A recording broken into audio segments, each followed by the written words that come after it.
Este es El Matiz. Hoy con Juan Ruiz Salazar, desde Bogotá, Colombia. Carla Cruz y Juan Manuel Martínez, desde Alexandria, Estados Unidos. Juan Merchán, desde Montreal, Canadá. Síguenos y suscríbete en nuestras cuentas: El Matiz Difusión en YouTube, Substack, Spotify e Instagram. El Matiz en Facebook. Hola, bienvenidos todos, bienvenidos a El Matiz nuevamente. El día de hoy nuestro episodio tratará sobre la música y sus derivados, especialmente el rock and roll, el pop también. Entonces, el día de hoy tenemos a dos invitados, a Carla Cruz, que ya la conocen, docente, lingüista aplicada, y tenemos a Juan Ruiz, que es doctor en comunicación, ¿sí? De la Universidad de La Plata, ¿no? A Juan es la primera vez que lo conocemos a través de Zoom, pero es un gran invitado que nos presentó Diana Perico, que ya han visto en otras charlas. Entonces, para empezar este recorrido, pues, por el mundo de la música y demás, eh, voy a mencionar algunos temas generales que se tocarán. Entonces, vamos a partir de la música como, digamos que objeto, podría decirse, sí, de a través de el ruido y el silencio, van a ser algunos de los temas. Hablaremos un poco de cuestiones como la persecución, la censura, y hablaremos también, pues, de música en general, bandas, ¿no? Como Pink Floyd o bandas de Latinoamérica. Otro tipo de música, pues como el pop, por ejemplo, Rosalía, que hoy día anda muy popular. No sé si han escuchado su nuevo lanzamiento. Y pues los clásicos, sí, como Bob Dylan, que tiene relación con la literatura. Patti Smith, sí, que también que tiene alguna relación con la literatura.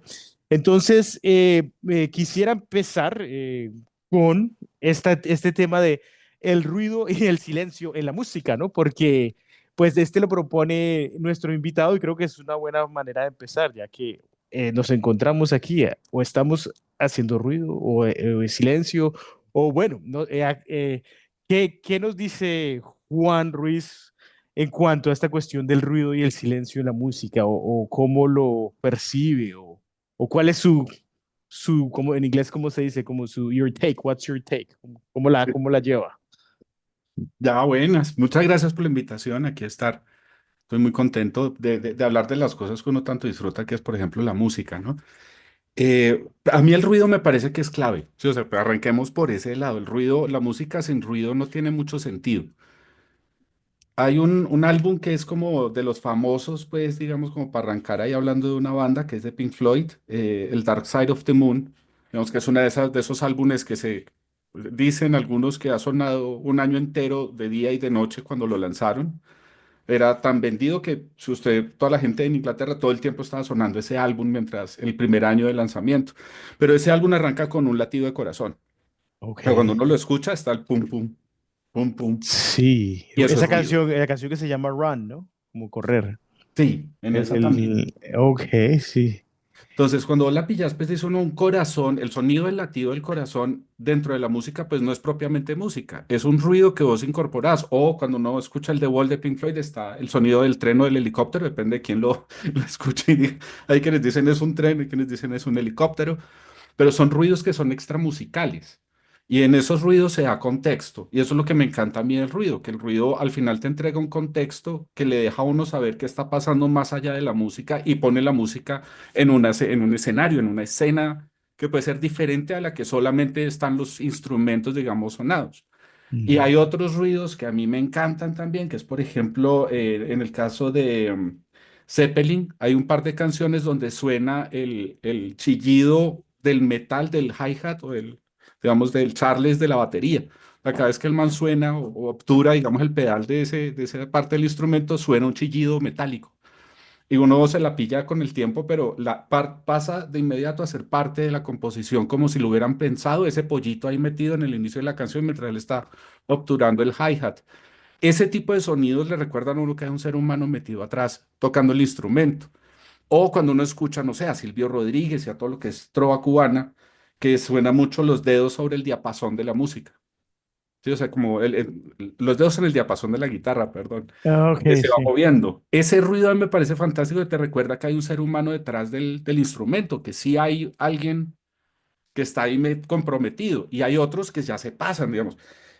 Hay un loco ahorita, se me fue el nombre de este hombre, es un bajista de jazz, ahorita me acordaré, que hay un par de canciones de él donde vos lo escuchás a él tarareando. O sea, el man va tocando el bajo y al mismo tiempo se escucha el bum, bum, bum, bum, bum, bum, mientras él va cantando y va tocando.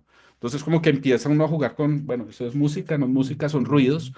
Para los más ortodoxos, incluso la voz humana es ruido. Sí, eso me lleva por ejemplo, este pianista Glenn Cloud que toca las piezas de Bach y no sé si hace ruido como tal, pero ver sus videos genera un sonido. No, no lo escucho pues porque no sé si hace un ruido como tal, pero mueve la boca y digamos que no solo lleva el ritmo, sino que se nota que está tarareando la melodía, pero no, obviamente no sé si genera un ruido como tal, pero si uno ve los videos está ahí todo el tiempo.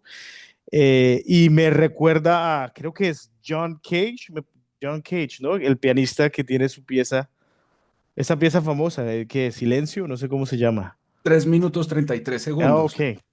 No sé, ¿ustedes la han escuchado? ¿Han escuchado a John Cage? Bueno, es un pianista que se sienta, por ejemplo, hizo una presentación en la calle, se sienta y ya, se abre la tapa del piano y lo cierra.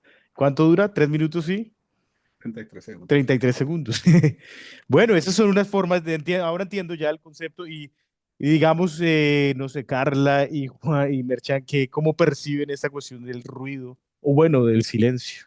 Sí, es fundamental saber que el ruido y que el sonido en general, el trabajo de sonido, involucra más que nada más el sonido de los instrumentos, como bien lo decía Juan Ruiz. Es fundamental saber que la voz humana es también un instrumento, ¿no? Y están todos los grupos a capela. Tengo un muy buen amigo y sé que va a ver este episodio con muchas ganas, que es director de orquesta, pero además de su trabajo como director de orquesta con varias orquestas juveniles y de adultos en Cundinamarca, él tiene un grupo de música a capela y que tiene trabajo de voz y han girado, han hecho 4 giras internacionales, un grupo muy famoso, de hecho lo recomiendo, se llama Cine Nómino, el grupo, y el trabajo de voz con ellos es impresionante, ¿no? Es magnífico y son 5 personas en escena, cada una representando cierto tipo de nivel vocal y musical que hacen que las presentaciones sean muy animadas, ¿no? A uno le parecería que es algo muy aburrido, porque obviamente estamos acostumbrados a lo mediatizado de la música, que es el performance o la entrega del espectáculo en vivo con instrumentos, ¿verdad? Ahora, esto también me lleva a pensar a lo que se hace ahora con el tema del reggaetón y estos nuevos géneros, donde solo hay un DJ y está el tipo interpretando, o se afirma que está interpretando, porque en realidad hay también una consola de edición de voz que le ayuda a mejorar sus errores claros de dicción y de pronunciación y de canto. Pero sí, me parece que lo que los ejemplos que menciona Juan Ruiz son espléndidos, tanto Pink Floyd como Led Zeppelin, ¿no? Hablando pues, de la música rock. Y precisamente en este momento estoy escuchando, para acompañar el episodio, mi lista de favoritos en Spotify y está sonando una canción de son cubanos, los hechiceros de Cuba, una canción que se llama Papotes Guajira, que la vamos a poner en la descripción del episodio. Y sí, en realidad hace parte de la experiencia musical, ¿no? El ruido, la voz, los silencios, dejar pasar, cuándo entrar, cuándo salir. Entonces, sí, Y eso es no espléndido. Ahora tengo un nos comentario puede, frente a ese performance que menciona Juan Manuel. Quizás yo no sí, estaría tan de acuerdo, su predilección me parece algo muy postmoderno. El hecho de hacer el performance, de llegar y no tocar nada y dejar que pase el tiempo, se me asemeja a este tipo de manifestaciones en la pintura, ¿no? Que intentan hacer algo como hacía Pollock, pero nada más sentarse en un museo y que ese sea el performance, ¿no? Sí. No sé, Sí, muy... yo a él lo veo como un Pollock de la música. Él lo hizo y todos los que intenten hacer eso después de él están perdiendo el tiempo porque ya es redundante. Entonces, hasta creo que son contemporáneos con Pollock, supongo. No sé de qué época sea exactamente, pero pues puedo mostrarles acá un apartado. Vamos a ver si esto me deja compartir, ya que está generando controversia. Pero les muestro, digamos, unos segundos. Dice 4 minutos 33. Everything we do is music. A performance of John Y Cage's 433. Please welcome our soloist, William Marks. entonces llega y ese es un intérprete que está haciendo eso, no es él. No sé si hay un video de él exactamente, pero ya,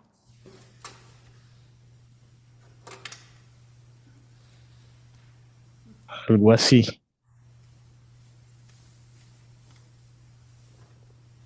Bueno, dejo ahí, pero básicamente no va a sonar el piano, ¿no?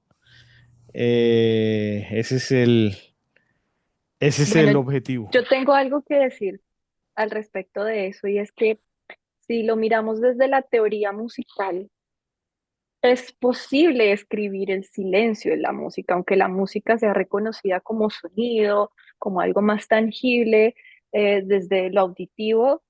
eh, si quisiéramos averiguar si existe una partitura de esa pieza, existe, porque en la música, aunque sea auditivamente perceptible, el ruido es algo, el ruido se cuenta, hay que contarlo, tiene una medida y cada una de las partes de, digamos, sea un sonido, perdón, sea un silencio corto, sea un silencio largo, es representable. Entonces, musicalmente puede existir la partitura de esa canción. No, no lo sé, solo lo dejo ahí. No, pues existe. De, es más, deberían estudiarla todos los músicos. De hecho, qué pena, meto ahí la cuchara un segundo. Existe la partitura, ahí está. Y de hecho, si vos buscas en YouTube, hay otras representaciones de esta obra donde incluso hay una filarmónica completa. Y vos ves a todos los músicos llevando el tiempo en su pie. Tan, tan, descansan todos al tiempo, vuelven y retoman. Pam, pam. Ujú. Ahora, con esta obra hay mucho debate, ¿no? Porque pues no es una oda al silencio, sino es al ruido. Porque un poco la experiencia sonora es, vos te sentás o sea, un auditorio y estábamos equivocados, no son 3:33 sino 4:33. Los Sí, 4 minutos 33 que vos estás en silencio, el ruido del ambiente es el que es la obra y es único e irrepetible. Entonces, hay un niño que grita, hay una puerta que se abre, hay un perro que ladra. Esa es la obra de los 4 minutos 33 segundos, un poco. la Y es tosedera. bellísimo. Y Cage, ese tipo es muy interesante. Tiene por ahí un libro que se llama El discurso sobre nada, sobre la nada. Y el libro está compuesto como si fuera partitura. Hay que leerlo en tiempo de música. Y está a 4 columnas. Entonces vos tenés que ir leyendo el libro en cuatro cuartos, en el tiempo que es. Tiene uno que ir leyendo las palabras, hay silencios y se van repitiendo y, digamos, la misma composición del texto es una cosa bellísima, que sería un poco las relaciones contrarias a las que uno siempre suele ver, que es de la poesía a la música, de, no sé, el libro que inspira un disco o cosas por el estilo. En este caso es un libro hecho, pensado en música. Es bien interesante ese juego que hace Cage. Es de los autores que a mí me ponen a revisar un montón. Pero él lo trabajó Hace en re su loco. tesis, en su investigación. Sí, ese yo lo trabajé mucho Ok, en mi tesis sí. doctoral porque el man es muy loco con la música y la juega un montón Ujú. y Sí. rompe muchas estructuras como establecidas. Las partituras de él pueden ir en círculo. Él es el que también desbarata los pianos y las cuerdas. O No, eso no, no. no. En ese Bueno. no sé, porque él también jugó con el tiempo. De hecho, hay una iglesia en Europa. Compraron, digamos, como los que lo siguen y tal, compraron una iglesia donde hay un piano de esos antiguos. Eso no se llama piano, tiene otro nombre. Clavicordio. Armaron como un computador que obtura las teclas del piano, del aparato, de lo que sea, porque él jugaba también con el tiempo. Entonces hay una partitura que está cargada en ese equipo que está sonando en esa iglesia, pero hay notas que pueden durar 5 años. Ok. Sí, o sea, es un juego también de traer el tiempo y ponerlo en unas tensiones Ujú. larguísimas, o de pronto te pone un silencio que va a durar 2 años. Y después Ujú. vuelve y retoma. Entonces, por eso tengo que armar como en un Arduino para que pudiera tocar e interpretar el instrumento, la pieza, digamos. Ese Sí. cage, digamos, cuando uno lo pone ahí en juego, es brutal porque pone en tensión todas las estructuras de la música. Es muy bello. O sea, ese man lo pone uno como a Sí. cancanear. Y cuando uno lo piensa a la luz de los artistas o de la misma literatura, que hay una cantidad de expresiones que también van poniendo, pues, dada, etcétera, que van poniendo como en tensión los procesos de significación. A mí me encanta porque es que es como los lugares donde la cabeza se le vuela a uno totalmente y son, bueno, o están muy locos o me abrió otra forma de percibir el mundo de forma contundente. Eso me Y parece. eso me lleva a un lugar que fuimos con Carla en... Uy, ¿en dónde fue eso? ¿En Nueva York? El Mapario, que es de una iglesia, en realidad, de la iglesia de Boston, la ciencia cristiana, ¿no? De Christian Science, que es como una en religión que Boston. pretende, un cristianismo que pretende mezclar la ciencia, ¿no? Entonces, en un momento ingresamos a un mapario que es dentro del globo terráqueo con todos los planetas, pero en el interior. Y pues la experiencia fue extraña porque nos advirtieron, cualquier chisme que usted haga, lo va a escuchar el mundo entero. Y claro, apenas entramos se nos dio por hacer como un susurrar algo, algún comentario de alguien tal vez. Y claro, se escuchó pues por el mundo entero. Era un sonido penetrante, mejor dicho. Pero estoy buscando una foto y no lo, Carla tiene una foto, no lo encuentro. Pensé que Sí, eso tenía es en foto, Boston. Es en pero Boston. no tengo. Sí. Yo quiero Ah, ya. agregar, Sí, dale, sí. dale. No, María, no. Dime. Nada, bueno, hace rato quería agregar algo, de hecho, Sí. y es que del silencio. Am, Cuando hay un grupo de instrumentos tocando juntos, cuando hay, digamos, una sinfónica, un ensamble, mm, ustedes ven, seguramente han visto que algunos instrumentos están en silencio, ¿no? Y no es como que ellos estén así mirando al techo, imaginándose, sino que ellos están leyendo silencios y tienen que estar concentrados porque no es como voy a sentir cuando debo empezar, sino que realmente hay un documento, hay una partitura que les muestra en dónde empezar y por eso es que ellos van leyendo el silencio. Solo quería cerrar mi anterior comentario y lo Sí, que había dicho uno de los Juanes, Juan Ruiz, al respecto. como creo que la canción de Whitney Houston o algo así, que está de moda hacer un challenge que la gente se queda esperando cuál es en qué beat entra, porque no sé si tiene como ¿cómo se llama eso? Tiene un cambio de tiempo, o sea, la Sí, canción viene a cierto ritmo y cuando ella hace su nota más aguda, más famosa, sí. ¿Cómo es la nota? ¿La puedes cantar? A no la voy a ver, ¿no? cantar, Pues, o sea, pero cuando la va a cantar, hay una pausa al principio. ¿Saben de qué canción estamos hablando? sí. No la voy a Carla. cantar, pero Ajá. no la O voy a sea, no, cantar, pero pero cantémosla en Juan Manuel, coro. cántala tú y yo digo en Bueno, dónde. búscala ahí, todos pueden compartir si quieren la busca. ¿Esa es la Pero del guardaespaldas? Esa, sí, sí, exactamente. Que- Sí, Ay, sí, sí. creo que dice I will always love you, ¿no? No, algo así. Cuando hace esa, cuando va a hacer su nota más aguda, hay un silencio entre que termina la anterior frase y va a empezar este súper agudo y, y es muy difícil captarle el tempo de entrada porque hay una irregularidad ahí. Bueno, hay el challenge del Se que está saltan hablando una Juan. barra o algo así. ¿Cómo se dice barra? ¿Compás? Compás, bar, compás, Sí, compás. exactamente. Ujú. Bien, bien, perfecto. Entonces, bueno, que si quieren busquen ese video, lo ponemos ahí. Pero iba a mencionar que entonces empezamos la charla, pues mencionó Juan de Pink Floyd hace un rato, pero aquí en el listado estábamos hablando un poco digamos, un ejercicio comparativo entre bandas latinoamericanas y todo eso.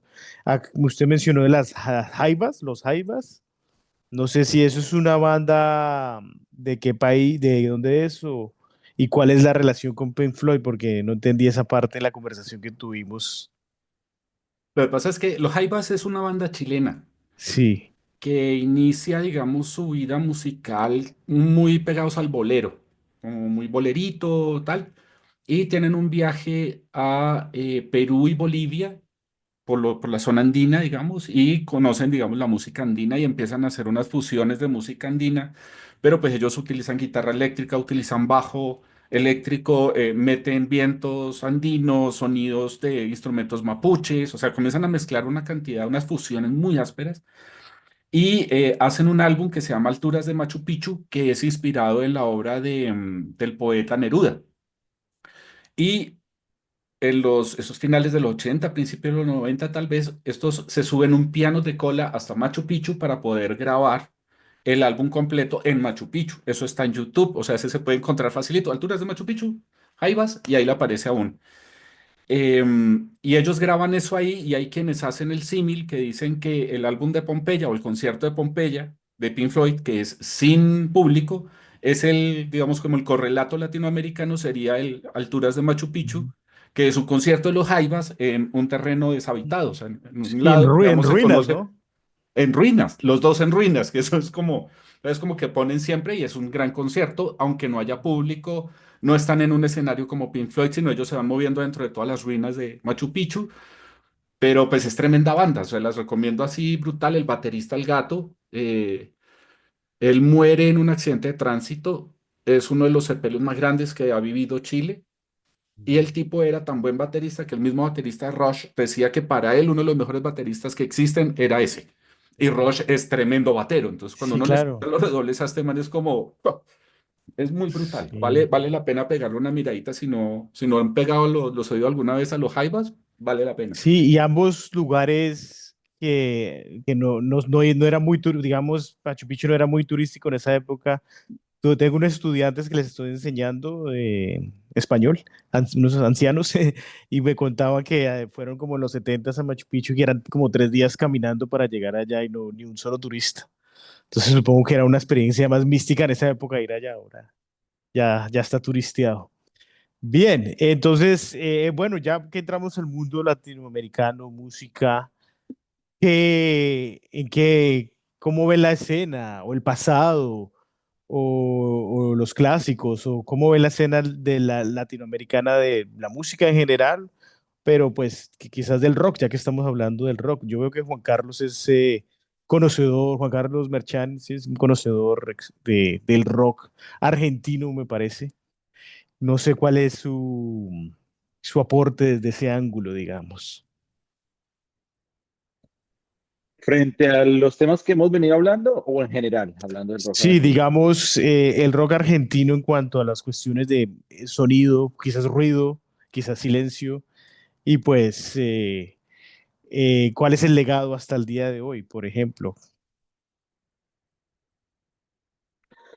Sí, pues precisamente lo que ustedes estaban hablando hace un momento acerca del silencio y la importancia del silencio, y también me parece que pasamos muy rápidamente por el tema del ruido. En mi cabeza iba rondando la imagen, obviamente, de Yoko Ono en el famoso Toque, esa canción que tocaron con John Lennon y con Chuck Berry en vivo, y en la cual el productor decide apagar los micrófonos de Yoko, que estaba haciendo su performance de ruido y de Sí, manifestación musical a través del ruido. Entonces iba pensando en eso, pero también iba pensando en lo que se llama el rock de ruido, ¿no? El noise rock, que fue un ok. subgénero del rock que empezó en los años 60, 70, de donde emergió, por ejemplo, una banda tan buena como Sonic Youth, ¿no? Una banda que después fue emblemática del punk y del rock alternativo noventero en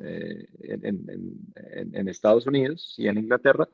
Este tipo de rock fusionaba pues el rock con el ruido, con cierto tipo de manejo de los instrumentos que en realidad no provocaba armonía, o sí, y ustedes lo dirán, a través del ruido. Pero bueno, en cuanto al rock argentino, me parece que hay manifestaciones tanto del silencio como del ruido tan tempraneras como los intentos de rock que hizo Luis Alberto Spinetta con sus primeras bandas, con Almendra, y también obviamente con Sui Generis, aunque Sui Generis apelaba más a la armonía y a la manifestación lírica, y se alejaba un poco de la experimentación.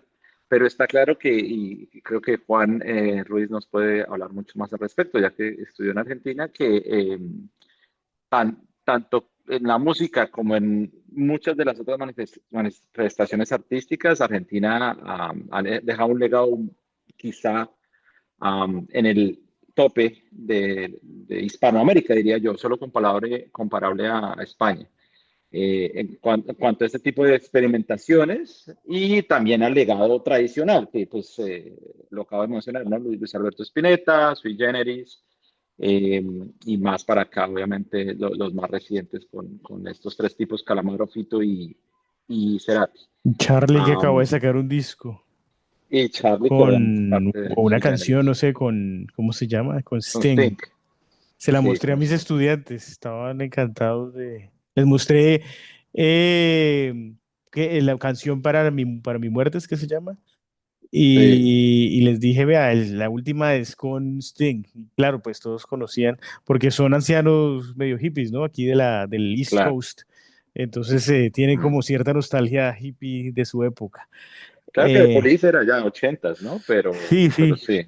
pero sí, pues Pero les bueno, encantó.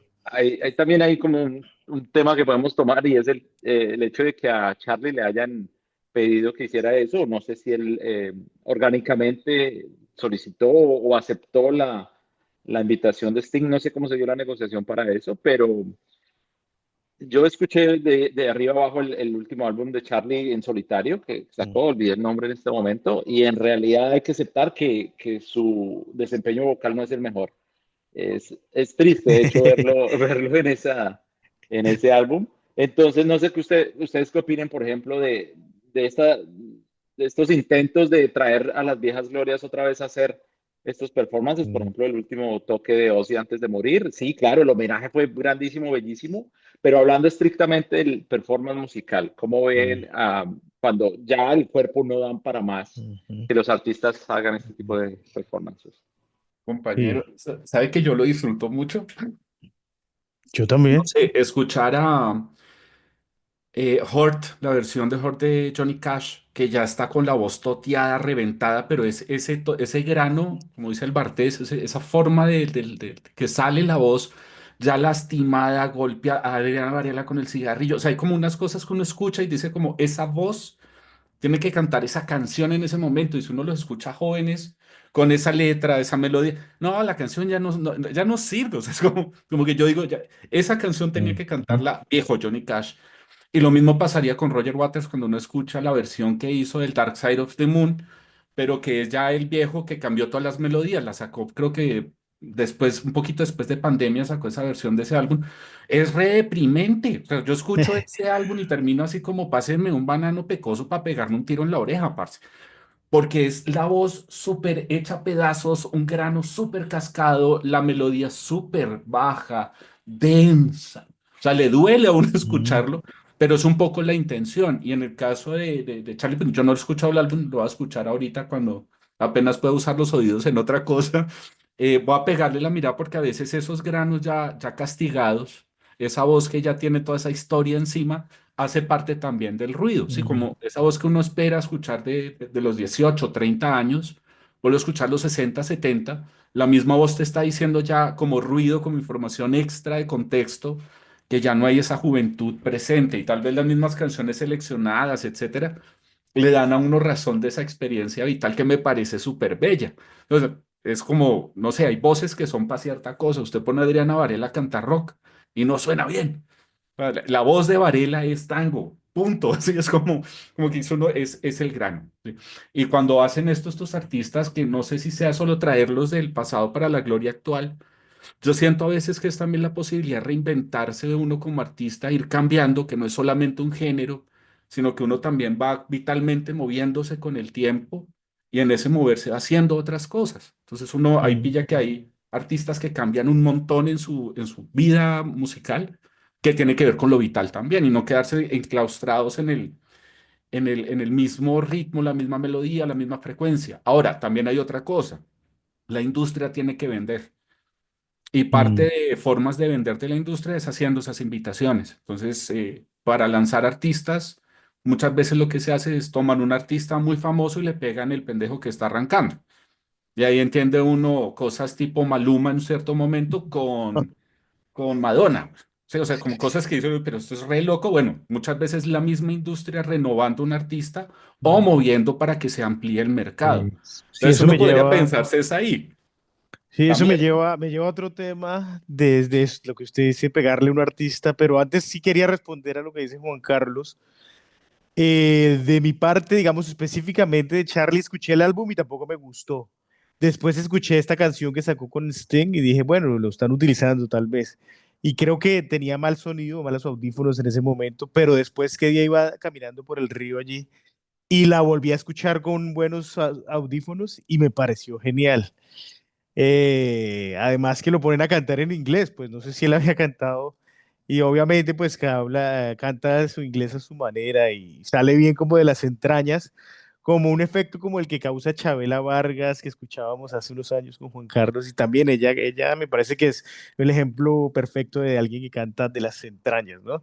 Y pues si ya nos remontamos a otros artistas más conocidos, tal vez como Leonard Cohen, para mí, Leonard Cohen antes de adoptar esta voz más raspada no era tan buen artista, tan buen músico más bien. Pueda que su poesía estaba ahí, pero no sonaba tan bien hasta que adoptó esa voz rasgada de la vejez, ¿sí? Que obviamente todas las imágenes y videos que están en la red de él son de esa época y no de cuando era joven. En el caso, digamos, de Bob Dylan, me parece que todas sus épocas son buenas, pero pues son diferentes, ¿no? El Bob Dylan joven tiene una voz aguda, el Bob Dylan de ahora pues es una voz como una agonía un poco, ¿no? Y pues, aunque se critique, pues ahí está. Ahí fuimos al concierto de él, ¿no? En Baltimore hace poco y en Orlando a ver a Bob Dylan. Entonces, sí, pues a mí me gusta por eso. Eh, y sí, iba a mencionar lo de artistas que se pegan a otros, pero no sé si querían aportar sobre este tema antes de continuar. Sí, van a mencionar, Carla iba a mencionar algo que la veo. No específicamente de eso, pero sí pienso como en el artista como humano. Y envejecer siendo un artista es una situación muy difícil. Entonces, aunque creo que musicalmente ellos ya no son iguales, no son las mismas estrellas, vale la pena darles ese espacio en un escenario, ah, por ellos mismos como humanos, ¿sí? Am, por recordar viejas épocas y también porque en este momento estamos en una era donde la nostalgia está vendiendo muchísimo. Si ustedes miran a su alrededor, nuestra generación, eh, late 80s, principios de los 90s, estamos bastante envueltos en esta filosofía de la nostalgia, así que volver a ver nuestros artistas favoritos de la adolescencia o de nuestra juventud, creo que el marketing se dio cuenta de eso, se está aprovechando y por eso es que está pasando todo esto. Entonces, Sí. claro, obviamente vende, porque ahora tenemos con qué pagar boletas, ahora tenemos con qué pagar merch. Presencia y plata. Pero sobre eso, hace poco, el último episodio que grabamos, hablé del coleccionismo de objetos y hablé de este filósofo Baudrillard. Él habla un poco de la nostalgia retro, que él llama, y lo explica en el sentido histórico, en el sentido de que para él hemos llegado a un punto de la historia que ha terminado, básicamente. Entonces, lo único que queda es recuerdos de los momentos en los que la historia tenía sentido y como ya no hay para un adelante un sentido, ni siquiera en el presente se haya un sentido histórico, entonces lo único que queda de historia es lo retro. Y pues lo que él habla es como una tentación, ¿no? Tentación a lo retro porque bueno, al fin y al cabo pues digamos, simulación, como él diría. Entonces yo creo que se ajusta bien a lo que hemos escrito aquí y hablado en matices. Sí, creo que Mark Fisher también afirma eso en su libro Capitalismo Realista, o Realidad Capitalista, más bien. Afirma que hay alguna explicación por la cual en la contemporaneidad estamos apelando mucho a lo que menciona Carla muy acertadamente, en mi opinión, y es que el mercadeo capitalista se ha dado cuenta que lo retro vende, que lo vintage vende a través de la moda, de las series, de las películas, de la música, y es lo que más se está vendiendo. Entonces hay una presión para estos artistas con el objetivo de que vuelvan a sacar material. no sabemos por qué situación están pasando estos artistas a nivel económico, deben pagar sus deudas y ellos se atreven a hacerlo. En el caso de Leonard Cohen, que lo menciona Juan Manuel,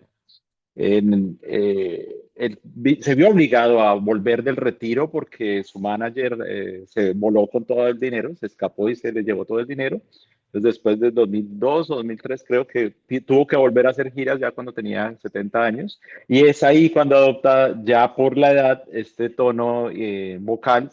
Ya su garganta pues no daba para lo que hacía en los años tempraneros y quizás sí, para mucha gente es la mejor versión de Leonard, pero él se vio obligado precisamente a volver a los escenarios. Sí, Pero sí, eso, creo que...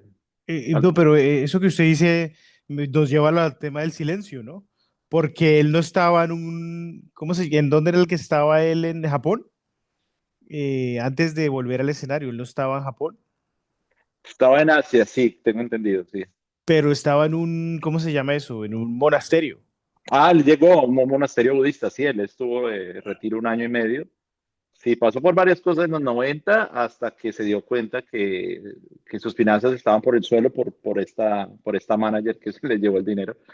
Eh, pero sí, totalmente de acuerdo con Carla y Mark Fisher mencionaba que hay alguna razón por la cual se apela a los remakes, ¿no? En el cine y es porque sí, porque ya hay contenido, como también lo decía Breuer, se ha acabado y vemos que no hay sentido en lo que se produce actualmente y volvemos a lo anterior, a lo pasado, inclusive la generación Z, digamos, los jóvenes están apelando a la música anterior y descubren bandas como Nirvana, como Pearl Jam, o inclusive vallenato como Rafael Orozco, y dicen, pero esto es grandioso y les gusta este tipo de música, porque ven que lo contemporáneo es muy pasajero, es fútil, eh, y sí, creo que esos comentarios Mm. estuvieron muy acertados. Sí, sí, ya me acordé. Leonard Cohen se volvió un maestro un zen. O sea, él quedó entre los, digamos, los altos rangos, pasó todas las pruebas, creo. No sé si llegó como hasta el final o cómo fue, pero él es un maestro zen. Sí, pues Carla puede cantar la del nubarrón, ¿no? Allí un nubarrón, ¿cómo es? Un vallenato, ¿no? Está que se canta. Eh, No, pero voy a dar un unpopular opinion. Sí, ¿Qué? sí está bien. Se dice, he escuchado muchas veces y yo estoy de acuerdo, pero ustedes me dirán qué opinan, que antes, y no sé cuando dicen antes a qué se refieren, antes la música tenía más contenido, más trabajo, más estructura, incluso por la forma en la que había que grabarla, ¿no? Entonces, antiguamente, eh, hasta hace muy poco en realidad, cuando se hacían grabaciones en disqueras, eh, se tenía que hacer el grupo completo. Entonces, si había un error, todos tenían que repetirlo. Incluso hace poco escuché que en Hey Jude de los Beatles hay una super grosería, que no la voy a decir acá, que dice uno de los Beatles y que quedó grabada ahí. Después les voy a pasar el video donde está súper clarito. ¿Pero qué es Algo la se le pasó grosería? como fucking, no, algo así, no me acuerdo. Se le rompió una cuerda a uno de ellos y alguien soltó una grosería y como les estoy hablando de esto, que ellos tenían que grabar como ensamble juntos al mismo tiempo, entonces pues muchos errores quedaban ahí, pero eso hace parte de la construcción pues de la misma esencia de la canción. Ahora, en el mundo de las disqueras un poco más actuales, pues se puede hacer por canales, es decir, que cada instrumento se graba individualmente, luego se pone juntos, se hace como arreglos, se pueden modificar y bueno, ya más a lo actual, pues no necesitan artistas para hacer música. Entonces, mi unpopular opinion es, ¿ustedes creen que antes se hacía mejor música de la que se hace ahora? ¿Por qué creen ustedes que la nostalgia está siendo un foco tan fuerte, no solo en la música, sino en las artes en general?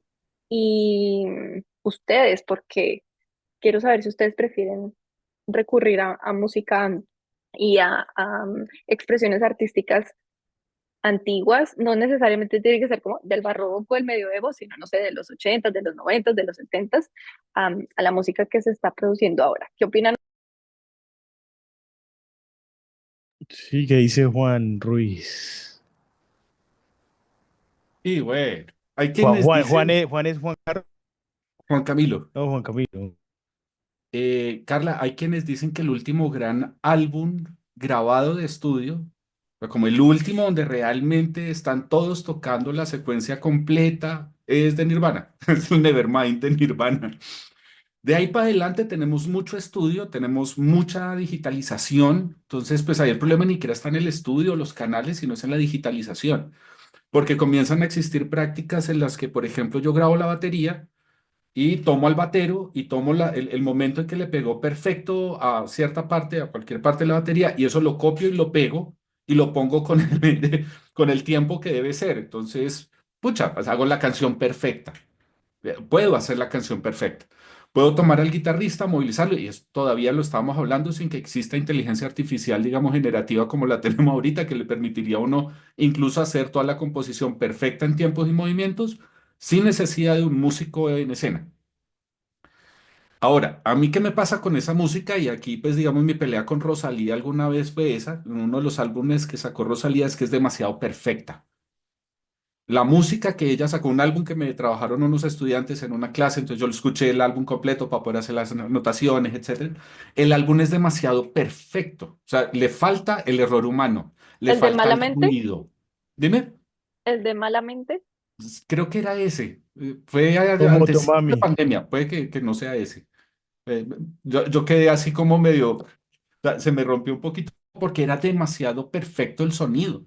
O sea, yo lo escuchaba con mis audífonos, pues, que compré para la tesis, etcétera. Entonces yo lo iba escuchando y decía, parce, esto no hay un error, es el metro perfecto. Siempre suena cuando debe ser. La voz de ella es muy buena, ella es tremenda cantante. Cuando suena en vivo es precioso el sonido, el grano, pero en estudio como que todo es demasiado milimétricamente perfecto. Y Bueno, ahí yo es que empiezo ella a dice que llorar. abusa del autotune. No, no, Imagínate. eso tiene que ver. Ella, pero ella lo dice Es como, una yo lo hago técnica. como una técnica de estudio, o sea, soy consciente y sobreuso el autotune. Claro, yo me volví después de cacharme toda esta vuelta y como de empezarla a sentir en el oído que escucho casi todo el tiempo la música en vivo. Porque en vivo la probabilidad o la posibilidad de garantizar toda esa exactitud se reduce. Claro, yo he estado en conciertos de Maluma hace muchos años y pues yo salí de ese concierto preguntándome a quién debería uno darle las gracias por el concierto, al señor que estaba en el micrófono o al pendejo que estaba al lado en el computador haciendo toda la mezcla y haciendo todos los movimientos y juegos de voz. Pero al final yo que estaba escuchando la voz del señor o la movilización del computador. Y hay una cosa y es que yo prefiero incluso, Carla, hoy en día los formatos análogos. O sea, si yo tengo mi tocadiscos y tengo mis acetatos y cuando quiero escuchar música en serio, me pongo un acetato. Y me gusta el acetato y que tenga pop, o sea, que me suene el scratch, que tenga todo, porque eso es parte de la historia que yo he hecho con ese disco, que es todo lo contrario al MP3 o al MP4 o al WAP o Una cualquier formato, compresión. aunque sea lossless. Cuando se comprime la música de un formato a otro, quita esos errores automáticamente. Bueno, esos Claro. supuestos errores, sí. Los autocorrige. Pero no lo haces, Juan, tú por la moda de que se ha vuelto una moda también el tema de los acetatos y el tocadiscos, la tornamesa, sino lo haces en realidad es porque te apasiona la experiencia de sentarte de principio a fin de una canción, incluso álbumes que eran conceptuales, porque esa es la experiencia que quieres tener, ¿verdad? Claro, para mí es la experiencia de poner el disco. Incluso yo compro los discos nuevos. No voy y los compro que sea la impresión del 76, del 79, puede ser un disco nuevo porque lo que me interesa realmente es ir armando historia con con la materialidad. Entonces el acetato cada vez que uno lo pone y pasa la aguja raspa el groove, lo va raspando y va cambiando físicamente. Por tanto, como que yo tengo ahí una conciencia que es estúpida porque realmente mi oído no se da cuenta que cada vez que pongo el disco jamás volverá a sonar igual porque la aguja pasó y cambió físicamente el disco. Y cuando se me va rayando un poquito, pues yo voy haciendo la historia con ese disco. No sé si a ustedes les pasó en la época de los cassettes, que andaba uno con el lápiz y tal, que de pronto una canción le quedaba a uno cortada en un cassette porque no cupo, porque el disco era de 66 minutos, el CD, y el pinche cassette era de 60 y uno quedaba con una canción cortada a la mitad. Y uno amaba esa canción que quedó cortada a la mitad. También me pasó con una de Caifanes. Y cuando pude escuchar por primera vez la canción completa, me desilusioné porque no tenía el final que yo me había imaginado porque la tenía cortada en mi cassette. Ese tipo de experiencia que da el mundo análogo para mí es lo más bello que tiene la música. porque es como esa experiencia con el soporte que no es perfecto, que se va dañando, que si le dio un poquito de suelo empieza a hablar a otra velocidad. Todo ese tipo de detalles es una experiencia sonora muy bonita. Yo tengo esa relación con todo lo viejo, pero es principalmente porque me permite como armar historia con eso. Y si me preguntas, para mí se hacía mejor Sí, música antes, sí, sí. porque No, implicaba otra cosa, no el computador, sino implicaba jugar con las cintas, sobreponer cintas, había más experimentación sonora, digamos. El computador quitó mucho de eso, lo automatizó. y sí, eso del cassette, yo sí usé cassette en mi época, pero no llegué a manipular, pues era muy niño todavía tal vez.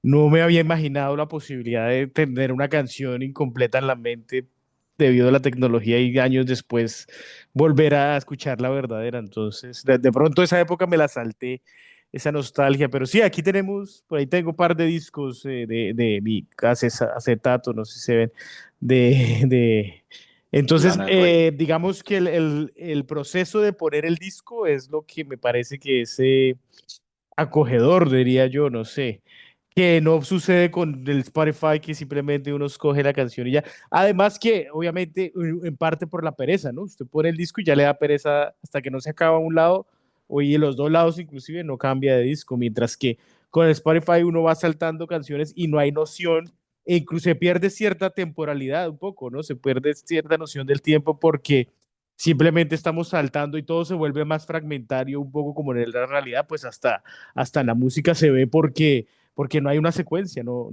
tenemos la capacidad de sentarnos a escuchar un álbum entero, lo cual se recupera con estos acetatos y obviamente volvimos a los acetatos. Creo que hablando de Rosalía, ella sacó una versión de su álbum, no sé si otros artistas lo están haciendo, pero me di cuenta que ella lo hizo. La versión de Spotify que tiene tantas canciones y la versión del acetato que tiene más canciones. Entonces supongo que eso se va a volver ahora una tendencia de aquí en adelante. Y no estoy en desacuerdo, pues sí, es parte de la Pero cuestión capitalista, pero ¿tiene sentido? yo he visto que todos los artistas están sacando acetato, incluso reggaetón. Sí, Me pero con, parece con, con algo canciones bizarro. solo extra, con las canciones que no van a Mm, aparecer en Spotify, eso es lo que es nuevo. claro, es estrategia de mercadeo, claro, para mover más ese mercado. Pero es tremendo lo que nos menciona Juan, esa experiencia de lo que no es etéreo y lo que permanece, ¿no? El hecho de que un acetato, un disco de acetato se convierta en tuyo, porque nunca más nadie va a tener un mismo acetato, ni como, olvidé el nombre del filósofo, de no nos bañamos siempre en el mismo río, no escuchamos siempre la misma canción y siempre el mismo disco, ¿verdad? Es tremenda la proyección filosófica que nos pones, porque en realidad hace que cada experiencia musical al escuchar un acetato sea única e incomparable. Y yo hago la semejanza con el cine, ¿no? Y la llegada del digital al cine también a inicios de los años 2000 también trajo esa automatización, computarización y perfección de la experiencia cinematográfica, corrigiendo los supuestos errores, pero acabando toda la experiencia que era grabar en una cámara análoga, ¿no? En acetato, no sé si alguno de ustedes conoció el Super 8, en celuloide, perdón, no acetato, sino un celuloide, y era una experiencia mágica también. Revelar y utilizar los carretes para proyectar, utilizar un proyector. Como dice Juan Manuel, pues ahora hay cosas muy fáciles de prender el televisor y con las plataformas pones una película y tienes acceso a millones de películas, pero proyectar usando un proyector de celuloide es una experiencia, digamos, que permanece en la memoria. Y pues todo esto ha ayudado a que pues se construya la generación que estamos, bueno, no la generación, sino la contemporaneidad en la que vivimos, donde todo es tan fútil y tan rápido y tan de consumo masivo y etéreo, donde no permanece una memoria, ¿no? Donde no se generan memorias, sino que simplemente todo está fragmentado, como decía Juan Manuel, y se generan redes de fragmentación muy pequeñas y donde no hay una experiencia de vida, Y- ¿no? Y me parece que esa metáfora del disco sonando y la aguja raspándole los quiebres también es la vida, ¿no? Es decir, no son errores, simplemente la vida que atraviesa el camino y nunca atravesamos el mismo camino. Por ejemplo, los que hemos estado por fuera y volvemos siempre a Colombia, no encontramos siempre las mismas ciudades, los mismos pueblos, porque en realidad fue esa ciudad que conocimos, ese pueblo que conocimos, fue cuando lo vivimos. Y Bueno, hubo volvemos y un ya no es lo tiempo. mismo, inclusive las personas, ¿no? Ya los amigos ya no son los mismos, porque Canción para mi muerte. ya pasó la aguja por ese disco y en realidad ya, esa es la experiencia de vida. Bueno, de eso que mencionan ustedes, pues invito a que manden un ensayo, un artículo para Matiz sobre esos temas. Yo estoy escribiendo un cuento sobre algo sobre, hay una escena en ese cuento que estoy escribiendo en el que hay un video de Nirvana, porque hace poco estaba ahí viendo videos en YouTube, proyectándolos aquí en el televisor, cuando me aparece un video el del acústico, ¿no? De Nirvana, ya que estamos hablando. Y resulta que veo caras extrañas. Yo, ¿pero qué es lo que está pasando? Claro, con inteligencia artificial lo habían magnificado o mejorado supuestamente a calidad 4K y era horrible. O sea, en realidad ya no eran humanos, no eran ni siquiera esto que NPCs ni nada, que eran totalmente seres deformados que simulaban ser humanos grabados. Entonces, eso me pareció absurdo. No sé si ustedes han visto esos videos y son de música, además, que están haciendo eso con videos de música. ¿Y será que el sonido también lo modifican? Ah, también, sí, en el cine, en todo. Bueno, eso me lleva, Juan Carlos estaba hablando del cine y me lleva Digo, a otra. en el mismo unplug, No, no sé, supongo. Sí, obvio, eso todo lo están modificando. Pero esto me lleva a lo que Juan Carlos hablaba del cine. Estoy leyendo una novela de Thomas Pynchon, un escritor de Estados Unidos, se llama Bleeding Edge, que trata como de la tecnología y todo eso. Y hubo una escena que me pareció muy, muy de la nostalgia retro de la que estábamos hablando. Aparece un personaje que se dedica a filmar películas en el cine con su cámara de video y para vender el VH en los 90, ¿no? Esa escena se refiere a algo que él hacía en los años 90, porque la novela tiene lugar en los años 2000, ¿no? Entonces es cómo se empezó a hacer eso. Él después se vuelve un artista famoso por esas tomas que empiezan a hacer y básicamente es famoso por el artista que hace cine del cine. Y en un momento hace un comentario este personaje. Esta novela fue escrita antes, digamos, de que surgieran las redes sociales y esto. Y dice, próximamente todos tendremos una cámara en la mano y todos estaremos grabándonos cada aspecto de la realidad, que ya el cine perderá su glamour y demás, porque pues ya todo va a ser solo pantalla y todo va a ser imagen. Y sí, un poco lo que estamos viendo ahora. Creo que eso es, tal vez por eso es la nostalgia también. ¿Sabes qué más es pensar una cosa en este momento que tiene que ver con la nostalgia? Yo creo que con la resistencia y lo análogo. O sea, los ejercicios de resistencia son más fáciles en lo análogo que lo digital, pese a que todo el mundo diría que lo digital da más posibilidades. Pero es que lo digital es más fácil de rastrear. A veces lo análogo no es tan fácil de rastrear. Estaba pensando en los acetatos de costillas rotas, que es una historia de la Unión Soviética, y es que la Unión Soviética, para poder distribuir música de Miles Davis, sí, o sea, como música que uno diría como normal, pero que estaba dentro del partido un poco mal vista, lo que hacían era que tomaban radiografías y en la radiografía imprimían el acetato y era la forma de poderlo distribuir dentro de la Unión Soviética, que es un formato análogo. Y además yo muero de ganas de poderme conseguir el Kind of Blue de Miles Davis en una mano rota de esa época o algo por el estilo. Me parece así como re brutal, porque ahí hay ejercicios de resistencia Costilla rota, le dice, mano rota, ¿cómo? de hueso roto, o sea, porque por lo general eran las radiografías que podían reciclar de los hospitales, ahí encima con unas imprentas de acetato que recolectaron de Polonia, si no estoy mal, que eran medio portátiles, hacían esos discos para poderlos distribuir dentro del territorio, porque estaba prohibido hacer esa música. Entonces, pues, quien controlaba esa fábrica de discos dentro de la Unión Soviética no iba a imprimir a Miles Davis, entonces los hacían por esa ruta. Ahí uno encuentra que en lo análogo a veces hay más posibilidades de resistencia, por ejemplo, cuando hay censura, cuando hay ejercicios de, digamos, como de persecución de la música, etcétera.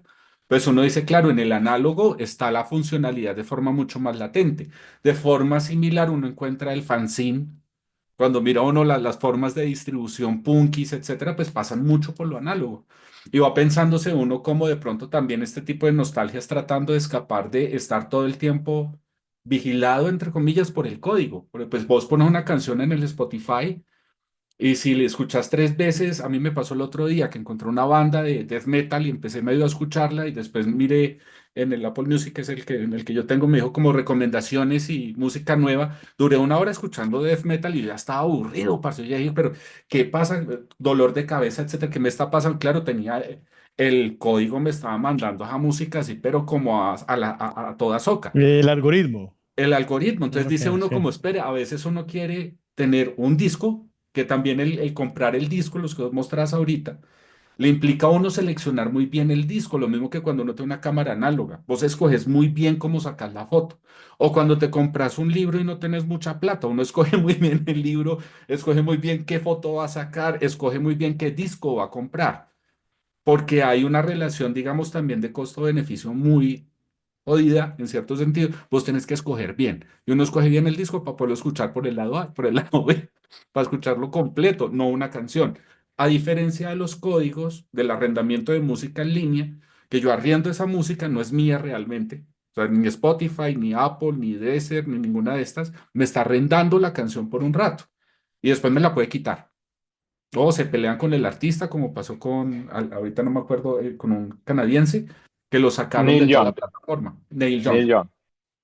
Neil Young salió de Spotify y solamente lo puede escuchar uno ahorita en Apple. Sí, Entonces pero dice creo uno que él como, se sacó el mismo, ¿no fue? Él dijo, ya no, se sáquenme de aquí. agarraron Sí, con uno de por el los COVID. podcasts. Joe Rogan. Sí, no fue por Joe Rogan, sí, algo así dijo, ya. Ay, Sí, Pero pero, creo que ya volvió. Creo que ya volvió, lo pero muy interesante cual lo volvió, que dice. sí, esa parte sí me parece medio irónica porque se ponen en esas peleas y después, lo cual me lleva un poco a la cuestión contestataria también del rock, del hipismo, ¿no? Especialmente, o de los años 60. Digamos eso, Neil Young todavía, digamos, hace sus ejercicios contestatarios, pero no ejerce tanta resistencia en el sentido de que volvió igual a la plataforma, ¿no?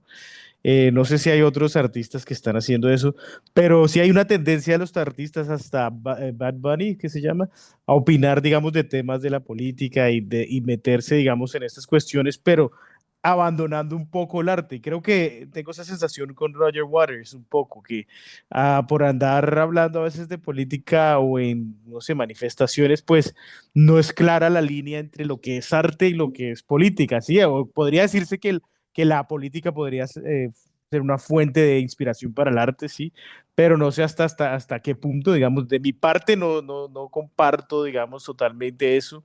Y lo experimento un poco, como le decía hace un rato, de mis estudiantes, ¿no? Que estoy enseñando, que son generaciones que ya vivieron los 60 y todo eso, tienen esta nostalgia del pasado por el hipismo y por la revolución de esa época, pero pues viven ahora de sus pensiones federales, porque aquí en esta región donde yo vivo todos son de gente que trabajó para el gobierno y pues viven, digamos, cómodamente, pero todavía tienen esa sensación de estar, digamos, haciendo la revolución.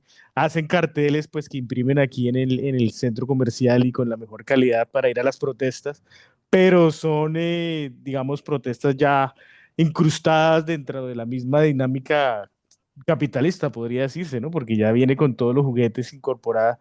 Entonces, digamos que mi pregunta es esa. ¿Aún la música puede ser contestataria o eso ya terminó? ¿O cómo observan ese fenómeno? ¿O si es contestataria, ya no puede ser contestataria de la misma manera? No sé. ¿Cómo observan ese fenómeno? Pues contestataria desde qué punto de vista, porque desde la política, no sé, no me importa tanto, pero por ejemplo, eh, sé que alguien como Taylor Swift ha peleado legalmente mucho porque su música le pertenezca a ella como artista y no a la disquera. Entonces, creo que me adhiero más a ese tipo de revolución y de discusión más que, digamos, desde O lo sea político. que, Sí existe. Y ella mm, también estuvo fuera de Spotify porque Spotify tiene unas políticas de regalías pues muy pocas para los artistas. Y ahorita muchos otros artistas están en disputas con Spotify porque están incluyendo música hecha por AI. Entonces, Ujú. en las listas de reproducciones que ustedes, los que escuchan Spotify, eh, em, Sí. además que yo tengo una forma muy old fashioned de escuchar música. Yo uso Apple Music y yo escucho por álbum, o sea, como si fuera un LP. Eso es una discusión que siempre tenemos con Juan Manuel. Vamos en el carro viajando y él es como la misma artista, porque yo escucho como si fuera el disco No, completo, no todo el disco, toda la discografía, ajá. la discografía, Pero, porque es un solo concepto, pero para cerrar mi idea, no, procede porque ya no, no me pero, acuerdo no, lo cómo iba que a cerrar decía, mi idea. pero, o sea, tú ves en Taylor Swift un ejemplar de la contracultura de hoy día. ¿Cómo, a qué te refieres con contracultura? Contracultura, pues digamos, lo que va en contra del sistema. Pues dices que se resiste con Spotify Yo o no, con... yo creo que se aprovecha de su poder, la verdad. Creo que eso es lo que pasa y es que tiene tanto poder y tiene tanta voz, no solo, digamos, como artista, como cantante que es escuchada por su música, sino por su voz como una líder en el grupo de los artistas. Entonces ella se puede dar lujos como salirse de Spotify porque simplemente no está siendo justo Spotify con las regalías que le da ella. Tiene el dinero para invertirle a abogados para pelear por su música. Entonces, no sé si lidera una contracultura, pero sé que sí está peleando por sus propios medios. Sin embargo, sí hace um, una gran campaña a que otros artistas que surgen, um, tengan cuidado con la posibilidad o las diferentes posibilidades que puede pasar dentro de la industria para cuidar de su creación, porque básicamente es como si ellos perdieran total control de su creación y ya su música, su arte ya no les pertenece, sino le pertenece a una compañía que pues hace y manipula a su manera. ¿Respondo a tu pregunta? Sí, sí, claro. No sé qué opinan los Juanes de esta cuestión. A ver. Tiempo. Bien, está bien. ¿Qué dice Merchan? ¿Qué dice? Bueno, ya tenía apagado el micrófono. ¿O qué? Tenía apagado el micrófono, lo estaba... Ok. No, Ya. no sé, yo creo que es el Ray Charles el que logra tener todos los derechos sobre su música frente a Columbia. Si no estoy mal, ese caso es como hegemónico de los pocos que han logrado ser dueños y señores de todo lo que produjeron y de todos los derechos. Tal.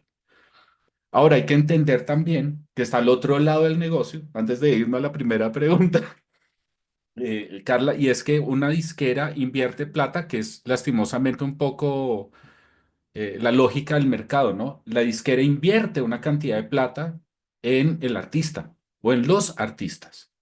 Y ahí hay un autor por ahí que creo que es Illescas, el que le plantea a uno porque ya no hay tanto bandas, porque la banda es muy costosa de montar. Y además cuando se agarran los pendejos de la banda y acaban con la banda, pues lo que va a terminar sucediendo es que la plata que la disquera puso para sacar esa banda se pierde. Entonces ahí también digamos como que hizo uno, claro, hay otro lado del negocio, no la estoy justificando, ¿eh? O sea, me parece un robo absoluto y me parece que es una forma de esclavitud moderna, etcétera, etcétera. A la vez dice uno, pues claro, desde el capital es totalmente justificable que vos no tengas derecho sobre tu música porque es que yo invertí para que la hicieras. En las universidades sucede similar con los profesores. Yo produzco un libro, digamos, pero como lo dicen en las horas de la universidad se queda con los derechos económicos, yo con los morales. O sea, con que si mi libro se volviera mañana un bestseller, yo no tengo, digamos, derechos sobre la recaudación de dinero sobre el libro porque los derechos los tiene la universidad, que fue la que me dio el tiempo para que yo lo escribiera. Y eso lo va viendo uno, digamos, como en muchos escenarios. Ahora, por el otro lado, yo sí creo que la música sigue siendo revolucionaria. Claro, no la mainstream. Estamos hablando de, por ejemplo, el hip hop que hace Kenny Arcana, que hace Anna Tijoux, que hace Shadia Mansour, la música que hace Lowkey. O sea, hay una cantidad de gente que está moviéndose constantemente en unos sectores políticos muy jodidos. O sea, con Palestina, por ejemplo, te vas a encontrar caleta de artistas que están todo el tiempo ahí pegándole al tema, por ejemplo, de Palestina. Y no solamente contra Israel, también contra Estados Unidos, Inglaterra, etcétera, y todos los procesos que se dan en ese territorio. Si vos me preguntas, yo prefiero la música que es jugada y prefiero los artistas que son jugados, que son parados, que se paran y dicen al estilo Roger Waters. Yo fui a todos los conciertos que él ha hecho en Bogotá, excepto el último, porque estaba viviendo en Medellín y no me alcanza la plata para venirme a concierto, pasaje, etcétera. Entonces no pude venir a eso, pero el resto a todos. Sí. Y parte que yo no entendía, yo no lo Mm. entendía. Para mí era al revés. Gente que estaba al lado diciendo, ay, que no hable de política, que es que yo vine fue por el arte. Y yo me pensaba por dentro, parce, usted nunca ha escuchado entonces ni a Roger Waters ni a Pink Floyd, porque la mitad de lo que ellos han hecho en su vida es político. No es arte por el arte, es un arte profundamente político. The Wall es un álbum profundamente denunciante de lo que es los procesos autocráticos, etcétera, etcétera, etcétera. No son lejanos de lo político. Y yo prefiero los artistas que son más jugados. Hay una frase que ha salido con todos los conflictos últimos, Ucrania, Palestina, los que hay en África, y es que la neutralidad siempre beneficia al opresor. Y en la música y en el arte en general creo que también va pasando similar.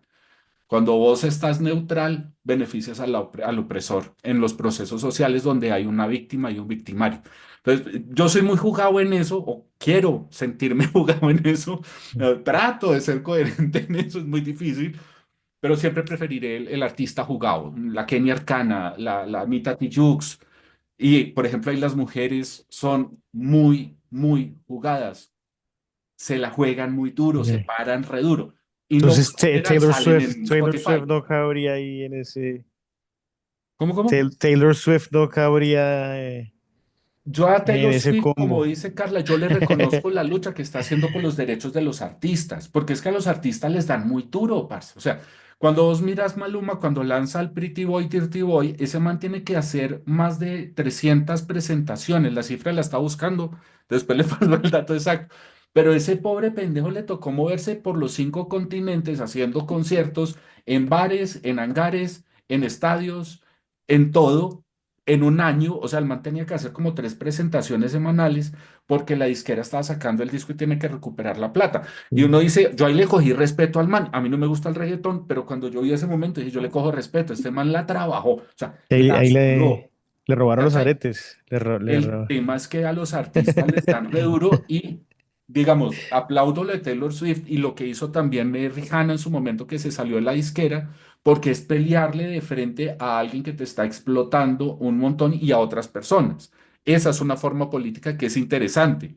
La otra, que también es interesante, es la que se está moviendo por temas de guerras, etcétera, etcétera. Pues también está Ginger, que es una banda de metal que también tiene su postura con la guerra de Ucrania, Rusia.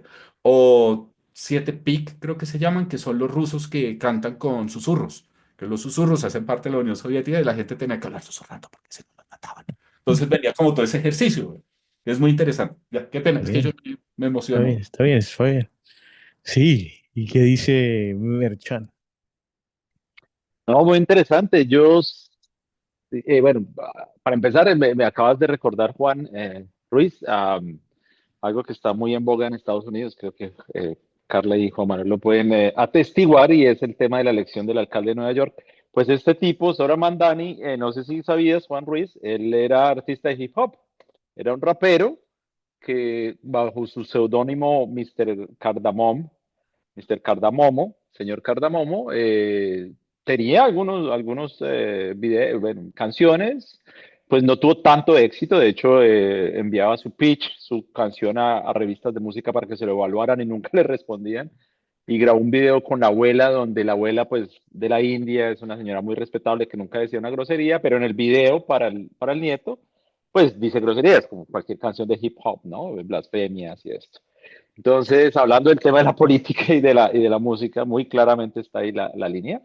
Yo personalmente considero que cuando hay una manifestación política que se prioriza sobre la manifestación artística, eh, termina afectándose la manifestación artística, porque se hace adrede, ¿no? No es espontánea como considero yo que era el Dark Side of the Moon o todos los álbumes de Pink Floyd. Me parece que hay obsesión porque esto salga bien y eso es lo que yo también soy muy amante de la música, de la nueva ola o de la nueva ola de la música protesta, la nueva música latinoamericana que mal conocida como canción protesta en los 70.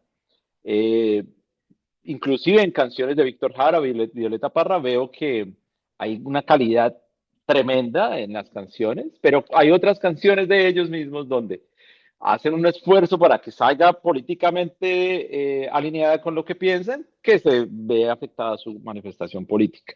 Mm. Ahora, yo considero que sí, pues cada artista tiene su manera de encontrarlo y bajo el debate contemporáneo, pues ahí se aprovecha. Por ejemplo, lo de Pussy Riot en Rusia o esta banda en la que nos hablas, muy interesante, Juan Ruiz, pues obviamente en un contexto de opresión y de autoritarismo es muy, muy valeroso hablar en contra del régimen a través de la música, sea en Venezuela, sea en Gaza contra Israel, sea en Rusia, en Ucrania, sea en Sudán, sea en países donde sí, donde se ha coartado la libertad de expresión. Entonces, una manifestación así es muy valerosa. Eh, sí, hay que verlo, hay que verlo. Yo hablo desde mi experiencia de preferencia personal, pero obviamente estas manifestaciones son muy valientes. Sí, digamos que, bueno, hemos hablado mucho de Pink Floyd por alguna razón, pero noto lo mismo, ¿cierto? La palabra que usaría es orgánico. En la música, cuando Pink Floyd era una banda, hay algo orgánico que habla, digamos, cuando habla de la autocracia y todo eso, se hace de una manera, digamos, universal, que es el arte tiende a ser universal, ¿no? Un poco como lo haría Orwell con su obra 1984, pero ya cuando ahora Roger Waters sale y dedica su vida, digamos, a campañas políticas con presidentes, eh, digamos, que se casa con una mujer de dónde es, bueno, no sé, me parece que también es como una decisión medio política, y todas sus decisiones terminan siendo pues políticas en parte porque ahí no hay ningún riesgo, al contrario, eso trae réditos y trae dinero. Digamos que sería más riesgoso para él llegar a criticar a Palestina que criticar a Israel, digamos, en términos de la industria, le iría peor y más rápido sale digamos, del mundo de la música. Además que genera ciertas animosidades, podría decirse la palabra, que cuando, en el caso de Roger Waters, terminó criticando hace poco a Nick Cave, a Ozzy Osbourne después de que se murió, dijo que era el peor cantante o algo así. Entonces, como que llevan la política más allá de la música y ya lo personal y pues el pleito que tiene con Gilmore, ¿no? Entonces, sí, creo que ese es el riesgo que se corre de llevar hasta ese extremo partidista y tal vez un poco, a veces a un panfleto político, sí, podría decirse, pero estoy de acuerdo con Juan Carlos, me encanta la música que es protesta de latinoamericanas, sí, hoy estábamos hablando en otro grupo de Atahualpa Yupanqui, de esta canción Preguntitas a Dios, entonces estaba mencionando que ese tema me parece muy bueno, representa la clase obrera de la época.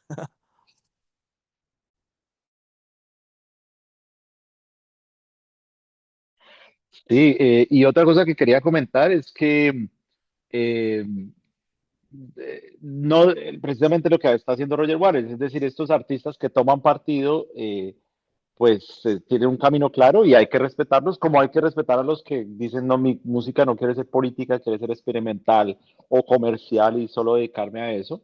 En el caso de Maluma, como mencionaba Juan Ruiz, pues y en la música que se consume ahora de reggaetón y este tipo de cosas, pues está bien que lo hagan, está bien que no lo hagan. Inclusive dentro de esa música comercial, pues está este tipo Residente y su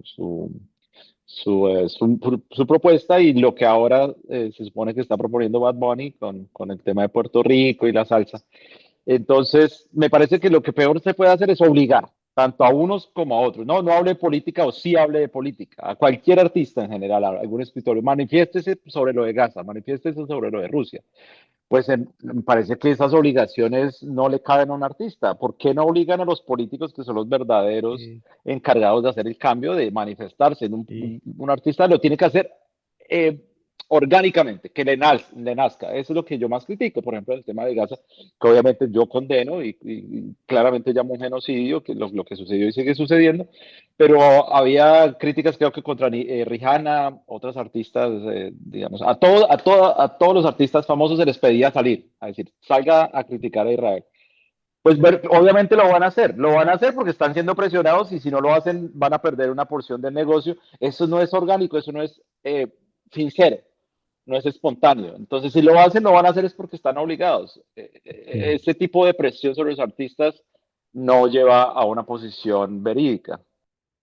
Bueno, en fin, como íbamos con esta conversación aquí en Matiz, quedarán muchos temas pendientes sobre la música. Quizás habría que hacer más capítulos, tal vez en el futuro sobre algún artista en particular o algo así, no sé, un género o algo así.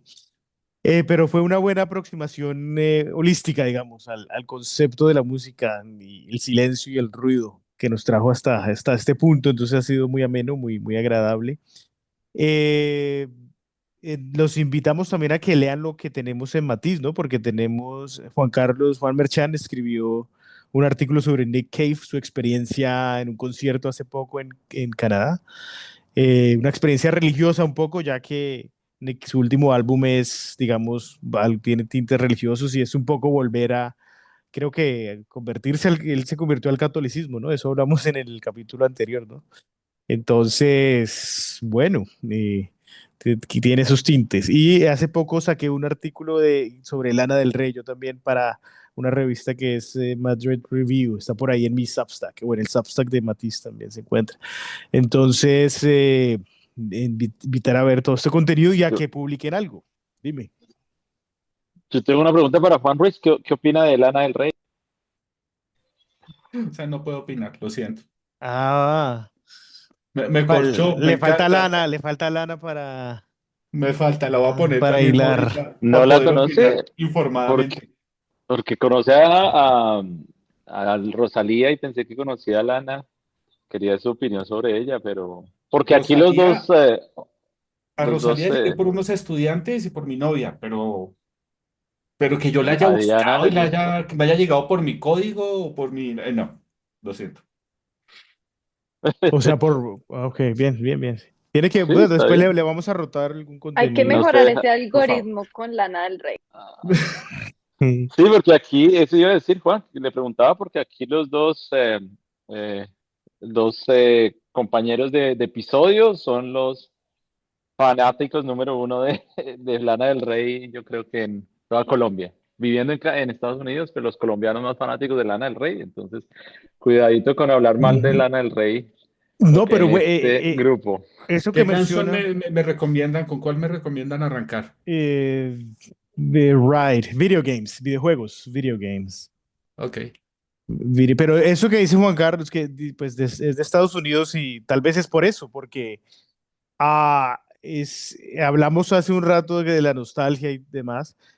Y que si la pregunta que nunca respondí que hizo Carla, que si me gusta, que si nos gusta escuchar solo cosas viejas o cosas nuevas, pues yo creo que a la gente que le gusta Lana del Rey es porque ella sabe explotar o aprovechar esta cuestión de la nostalgia. Hay una canción que se llama The Greatest de Lana del Rey y habla un poco de California y digamos de cómo era la cultura, ¿no?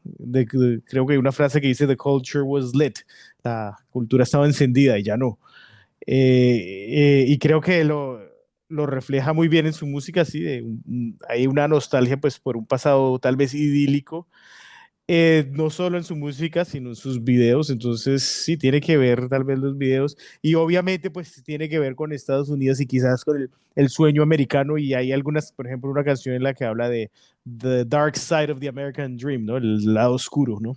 Pues un poco reconociendo que ha terminado un poco ese momento idílico y que sí está explotando esa nostalgia. Entonces, hasta la forma de vestir, ¿no? Y de hablar. Eso veo ahí. Y vocalmente también llama mucho a la nostalgia, tanto la composición musical como lo que ella hace como artista performática. Eh, Te vas a dar cuenta que todo te va a llevar a lo de antes. Ujú. Bien, eso sería, ¿no? Yo creo que dejamos ahí para continuar con otro capítulo sobre música en el futuro, pero insisto, envíenos ahí un ensayo, Juan Ruiz y Carla, que no nos ha enviado ningún escrito para Matiz. Entonces, estamos en eso. Fue un gusto hablar con ustedes. No sé en qué palabras quieren cerrar cada uno. Muchas gracias por este rato tan agradable de poder hablar de música que es tan divertido, tan rico. Yo feliz, muchas Sí, gracias. espero que lo vi que estaba tomando este aguardiente amarillo. Yo no, yo iba a traerme algo para tomar, pero tengo un viaje mañana, entonces voy a conducir y no puedo estar bebiendo desde hoy porque de pronto mañana bebamos. Entonces, bueno, la próxima los acompaño. Eso sería. ¿Qué dice un Merchan? No, fue apasionante, en realidad se nos quedó corto el tiempo, hay que repetirlo y nada, escuchen mucha música, comenten este episodio, síganos, eh, sí, exprésense, obviamente la música es quizá el arte más popular de todos y cada persona tiene mucha opinión, inclusive hay personas que no gustan de la música, no sé si ustedes tienen amigos que dicen, no, yo no me gusta la música, no tengo ningún artista predilecto, y digo, ¿cómo así? Cancelado ¿Usted como mi pasa? amigo. ¿Cómo pasa usted por este planeta en experiencia vital sin tener una preferencia musical? Eso sí no se puede perdonar en la vida. Pero sí, gracias a todos y este es el matiz. Bueno, gracias. Hasta luego.